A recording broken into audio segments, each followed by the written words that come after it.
All right, so let's get into a quick explanation of what's going on here, what we need to do in order to mount our camber plate with the pillow ball onto our new coilover. So if we look at our stock assembly here, you have your upper strut mount, and this is rotating independently of your entire strut assembly.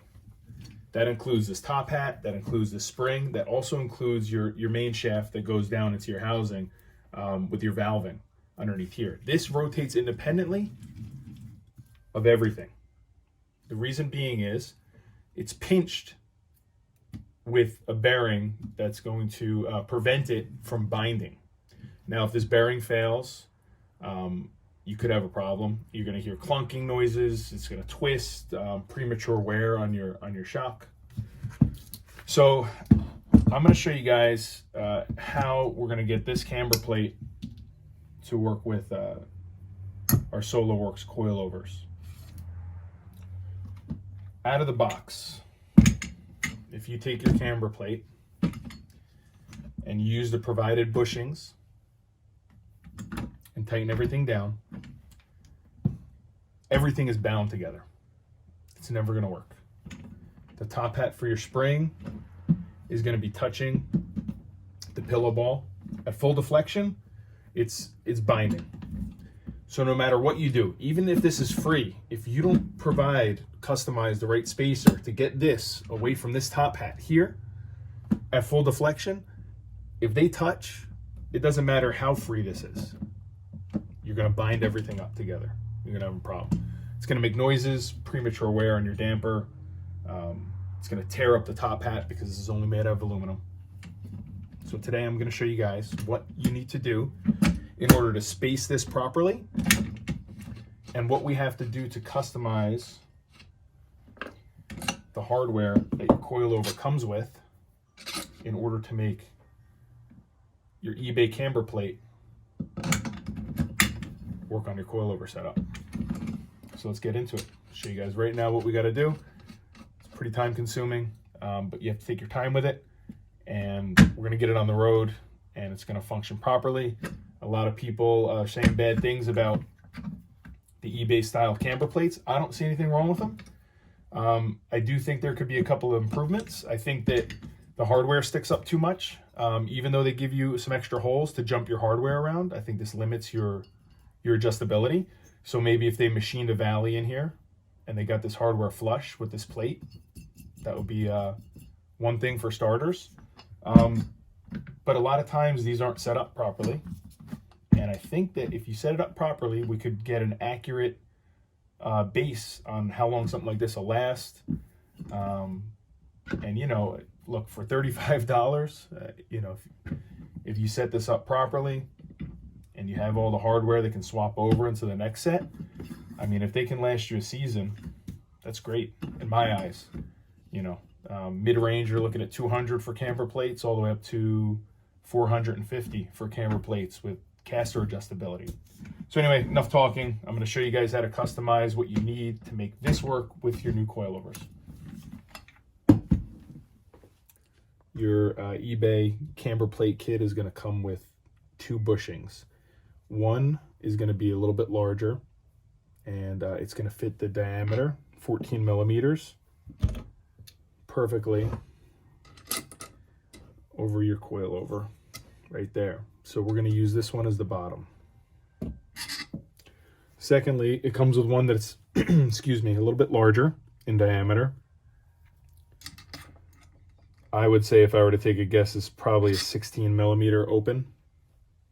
This is going to be shorter. Now, what we're going to want to do is, your longer 14 millimeter bushing is tapered. Okay, so from the beginning, it gets wider here. And now what that does is, when you go and you clamp everything down to your coilover and you put that in, it wedges it inside the coilover and it binds these two together. You don't want that. Okay, so what you have to do is take a piece of 1/2-inch threaded rod with 2 1/2-inch nuts. You're going to slide this guy on there.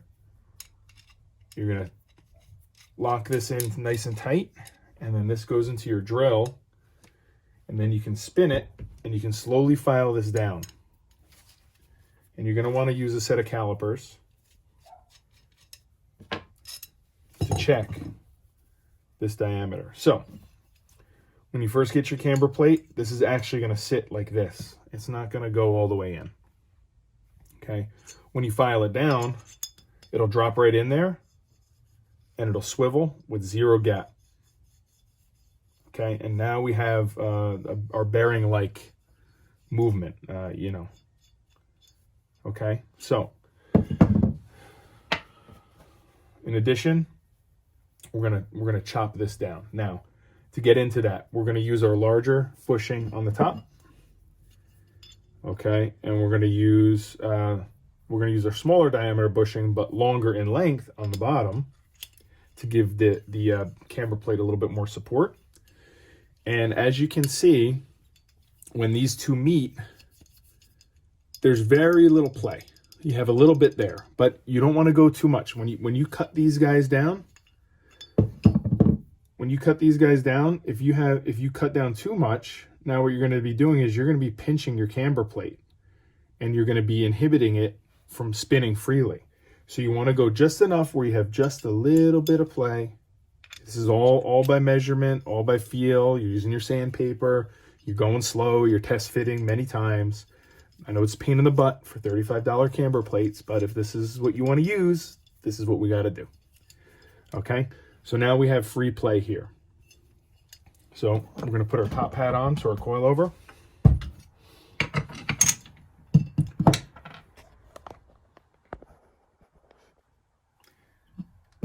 Okay, when the top hat's on, now even though we've alleviated the problem of our camber plate binding to our suspension, okay, now no matter how much pressure is placed on these bushings, this is still going to run free, but we don't have enough clearance from the top hat to the bottom of our pillow ball.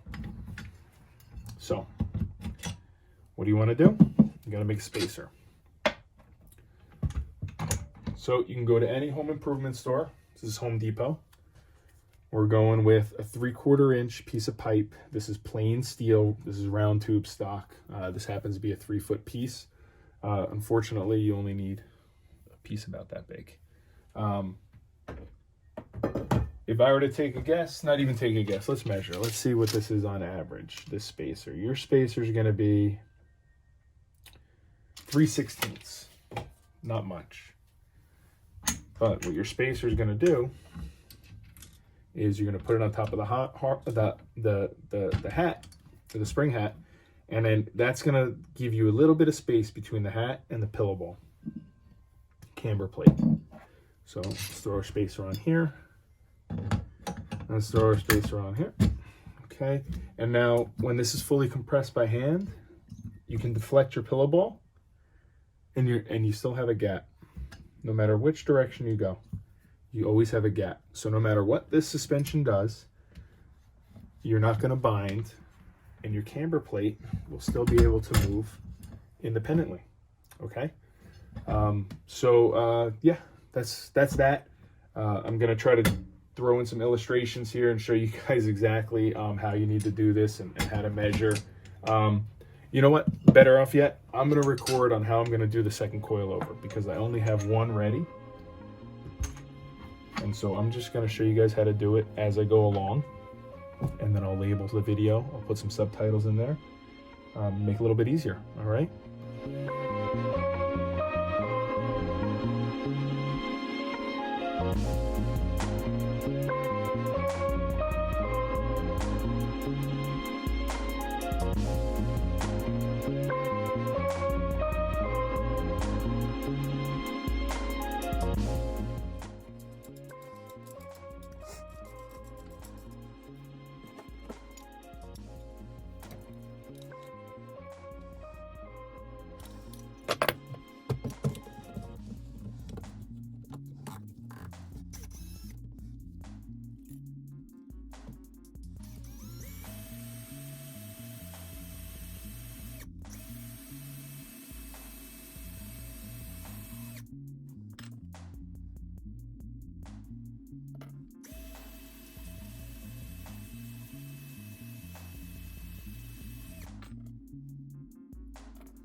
Okay, so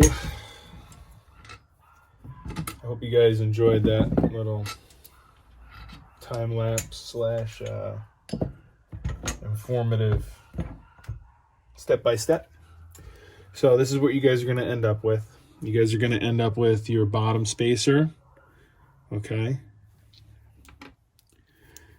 You're going to end up with your bushing on the bottom that's slightly trimmed or sanded, depending on how you decide to cut this. I cut this first, and because this is longer, then I make my adjustment. Remember, you don't want to cut too much off of either or. When these come together and they fully compress together underneath the load of this nut, you don't want this to pinch the pillow ball of the camber plate. You want just a little bit of play, but not too much.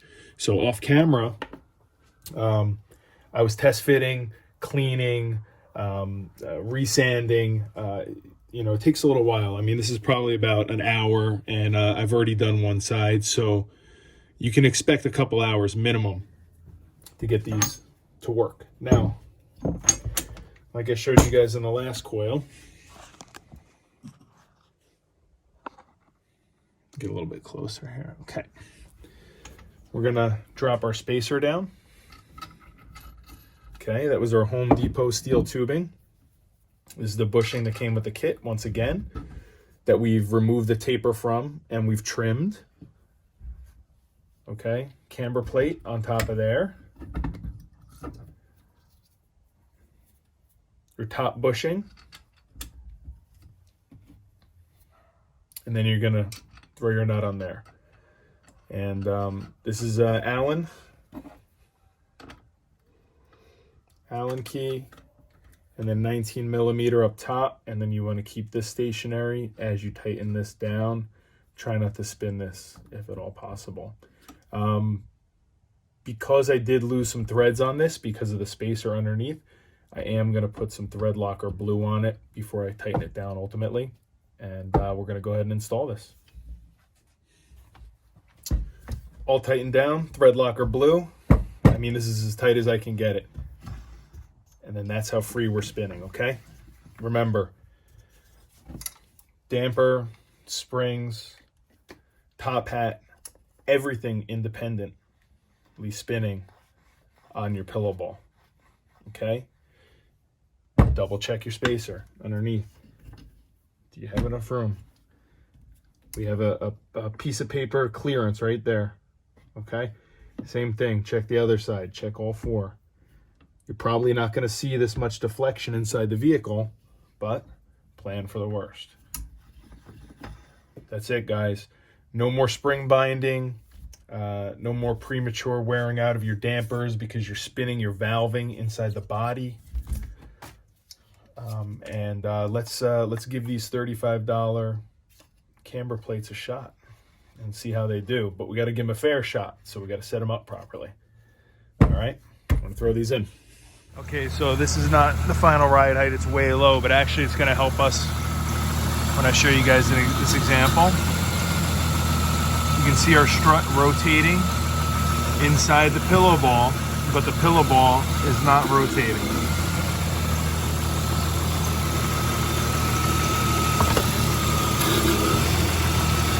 Okay, you can also see the pillow ball is doing its job, going left to right. And aside from the power steering pump making a little noise there, at full lock, we don't have any banging or popping.